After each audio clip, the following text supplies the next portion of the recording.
บายดีอาจารย์หนองซื้อนางอุมกรภาคันทองพยาบาลไซกรุงปีที่หนึ่งจะมาสาธิตการเอาอาการชีวิตให้คนเจ็บทั้ง4อย่างขั้นตอนที่1เราจะไปล้างมือก่อน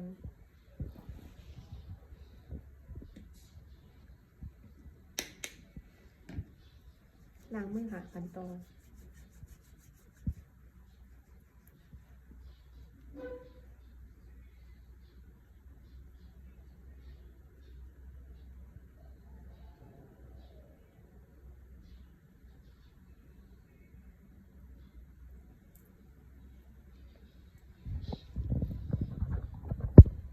แล้วก็ใส่แมส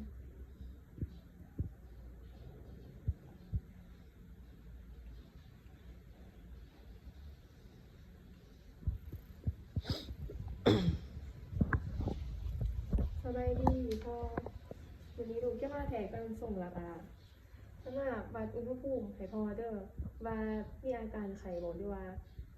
ความดันขึ้นบ่เด้อเดี๋ยวลูกก็ไปเอาของแถก่อนเด้อ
ขอหน่อยเด้อขอนอนเฮ็ดทาสบายเด้อ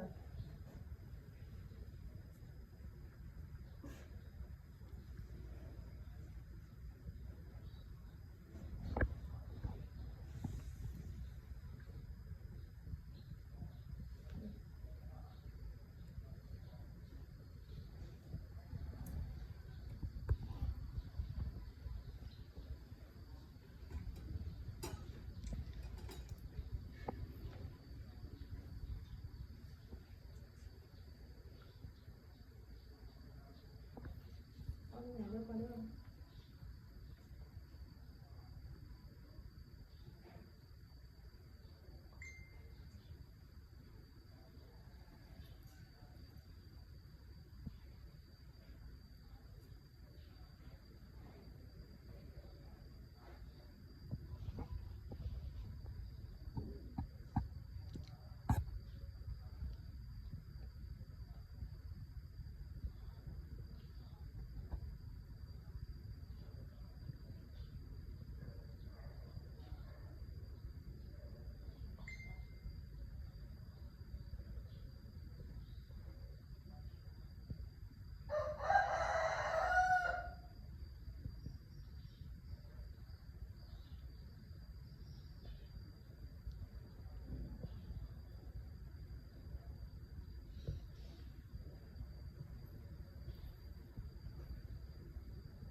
แกลูกจะเอ่อ แก่การตื่นของขีปจรอยู่ด้วยเด้อ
ตามสบายด้วยนะคะเนี่ย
กรรมจรยึดเต็มอยู่100 สาวเนาะ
ไม่พอได้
นอนพอเดี๋ยวเด้ออุณหภูมิแบบปกติดีเด้อมาเด้อโมมีไข่โมมีอิหยังความดันเลือดกับปกติดีจะนอนพักผ่อนเด้อมาเด้อนอนพักผ่อนที่แก้มพ่อ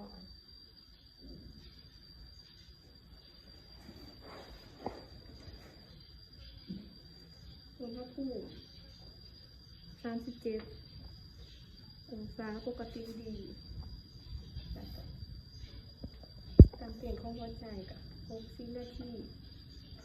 ปกติดีการหายใจกับหาเสียต่อนาที